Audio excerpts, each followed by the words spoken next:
அனைவருக்கும் இனிய வணக்கம். இன்று காலை கிறிஸ்தவர்களாகிய நமக்கெல்லாம் ஒரு அதிர்ச்சியூட்டும் செய்தி என்னவென்றால், ஜான் ஜெபராஜ் மூணாறில் வைத்து காவல்துறையினரால் கைது செய்யப்பட்டிருக்கின்றார். இந்த ஜான் ஜெபராஜ் என்பவர் 2 சிறுமிகளுக்கு பாலியல் தொந்தரவு கொடுத்ததாக அந்த சிறுமிகள் காந்திபுரம் அனைத்து மகளிர் காவல் நிலையத்தில் புகார் அளித்து முதல் தகவல் அறிக்கையும் பதிவு செய்யப்பட்டு தேடப்பட்டு வந்த குற்றவாளி தான் இந்த ஜான் ஜெபராஜ். அவரை இன்று தமிழக போலீசார் மூணாறில் சுற்றி வளைத்து கைது செய்து இன்று நீதிமன்றத்தில் ஆஜர் செய்து சிறையில் அடைத்திருக்கின்றனர். இந்த ஜான் ஜெபராஜுக்கும் அவருடைய மனைவிக்கும் கருத்து வேறுபாடு என்று கூறப்பட்டாலும் அதில் உள்ள உண்மை, ஜான் ஜெபராஜ் கேரளாவை சேர்ந்த ஒரு பெண்ணுடன் தவறான தொடர்பில் இருந்தார், எனவே இவருடன் வாழ முடியாது என்று கோயம்புத்தூர் குடும்ப நல நீதிமன்றத்தில் அவருடைய மனைவி வழக்கை தொடர்ந்திருக்கின்றார்கள். இந்த வழக்கு ஆரம்பிக்கப்படும் பொழுது இந்த ஜான் ஜெபராஜ் சபையை நடத்தாமல் தலைமறைவாகிவிட்டார். மீண்டும் அவர் ஆந்திரா, கேரளாவில் ஊழியங்களை செய்யும் பொழுது அவர் தான் செய்த தவறை உணராமல், தான் ஒரு பெண்ணிடம் பழகிய தவறை உணராமல் அதை கமாண்ட் அடித்து கொண்டு இவர் ஊழியங்களை செய்து வந்தார். இதனை தவறு என்று சுட்டிக்காட்டிய மிகப்பெரிய போதகர்களை எல்லாம் இவர் தரக்குறைவாக விமர்சனம் செய்து கொண்டு அவர்களை ஒன்றும் தெரியாதவர்கள் என்பது போல இவருடைய பாசை, இவருடைய ஒரு கொடூரமான ஒரு லாங்குவேஜில் இவர் மண்டையை உடைத்து விடுவேன் என்பது போலெல்லாம் இவர் பேசி வந்தார். இன்று இவருடைய நிலை என்ன? வசமாக சிக்கிக்கொண்டார்.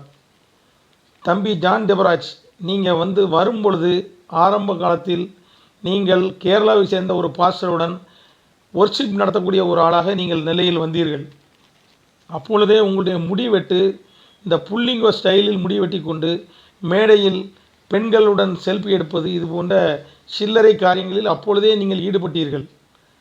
தனக்கென்று நீங்கள் அவரிடம் வெளியே வந்தவுடன் தனக்கென்று ஒரு கூட்டத்தை நீங்கள் உருவாக்கி கொண்டு அந்த கூட்டத்தில் நீங்கள் பாடல்கள், ஆடல்கள் மற்றும் இசை, இதன் மூலமாக நீங்கள் ஒரு கூட்டத்தை வசப்படுத்தி நீங்கள் கடவுளை விட்டு பிரித்து ஒரு நடன கூட்டமாக அதனை மாற்றி அதை குறை சொல்லக்கூடிய எல்லா ஊழியக்காரர்களையும் நீங்கள் ஏசுவதும் பேசுவதும் உங்களுக்கு வாடிக்கையாக இருந்திருக்கிறது. இன்று எம்பெருமான் இயேசு இஸ்ரவேல் தேசத்திலே இன்று அவர் கோவேரி குதிரையில் அவர் பவனியாக சென்ற நாளை உலகமெங்கும் கிறிஸ்தவர்கள் கொண்டாடுகின்ற நாளில் நீங்கள் ஒரு கழுதையாக காவல் வாகனத்திலே சென்று கொண்டிருக்கின்றீர்கள். தலையை தொங்கவிட்டு கொண்டு மிகப்பெரிய கேவலம் அனைத்து கிறிஸ்தவர்களுக்கும், அனைத்து போதகர்களுக்கும். நீங்கள் இந்த நாளில் சிறையில் அடைக்கப்படுகின்றீர்கள். சிறை உங்களுக்கு ஒரு நல்ல பாடத்தை சொல்லிக் கொடுக்கும். அந்த சிறையிலே நீங்கள் மனம் திரும்புங்கள். சிறைவாசிகளுக்கு கடவுளின் அன்பை சொல்லுங்கள். உங்களுக்கு கடவுள் அப்படி ஒரு வாய்ப்பை அருளியிருக்கிறார். இனி உங்களுக்கு பிணை கிடைக்கும் வரை நீங்கள் சிறையில் தான் இருப்பீர்கள். அந்த சிறையிலே மனம் திரும்புங்கள் தம்பி. உங்களுடைய பாவத்தை விட்டு வெளியேறுங்கள். மனைவியுடன் சேர்ந்து வாழ வழியை செய்யுங்கள்.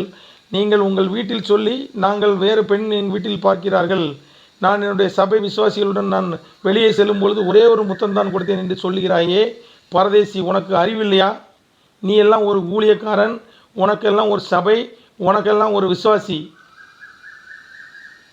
இப்பொழுது அந்த சபையை உன்னுடைய மனைவியும் அந்த துணை போதகரும் நடத்துவதை நீ கேலி செய்கிறாய். உனக்கு போதகராக இருப்பதற்கே அருகதை கிடையாது. நீ ஆரம்ப காலத்திலே கடவுளுக்காக நீ பாடல்களை எழுதியிருக்கின்றாய்.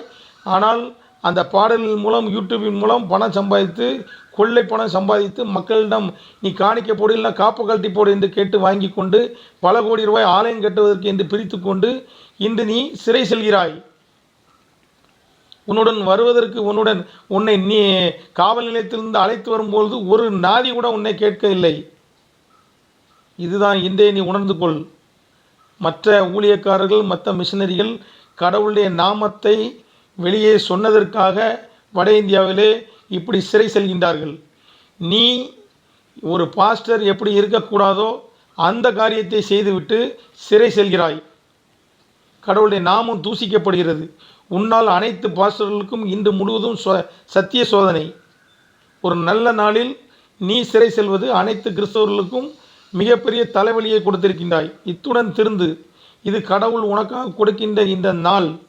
அதை பயன்படுத்திக்கொள். உன்னுடைய குற்றத்தை நீ உண்மையிலே செய்தது தவறு என்றால் இந்த உலக பிரகாரமான நீதிபதி அவர்களிடம் நீ உன்னுடைய குற்றத்தை ஒத்துக்கொண்டு எனக்கு குறைந்தபட்ச தண்டனை கொடுங்கள் என்று நீ பிரார்த்தனை செய். அதை விடுத்து சாட்சிகள் வராது, நீதிமன்றத்தில் நிரூபிக்க முடியாது, நீ விடுதலை விடலாம் என்று நினைத்தால் கடவுளுடைய தண்டனைக்கு நீ தப்ப முடியாது தம்பி. இந்த உலகத்தில் நீதிபதிகளிடம் தப்பை செய்துவிட்டு தண்டனை பெறாமல் தப்பிய யாரும் உயிருடன் இருக்க முடியாது. நீ இந்த உலக பிரகாரமான நீதிபதிகளிடம் நீ தண்டனை பெற வேண்டும். அப்படி இல்லை என்றால் நீ குற்றத்தை ஒத்துக்கொள்ளாமல் நீ இந்த தவறை பணத்தின் மூலமாகவோ சாட்சிகளை விலை கொடுத்து வாங்கிவிடலாம் என்று நீ நினைத்து தப்புவாயானால் உனக்கு உன்னுடைய காலம் சீக்கிரத்தில் நெருங்கிவிடும்.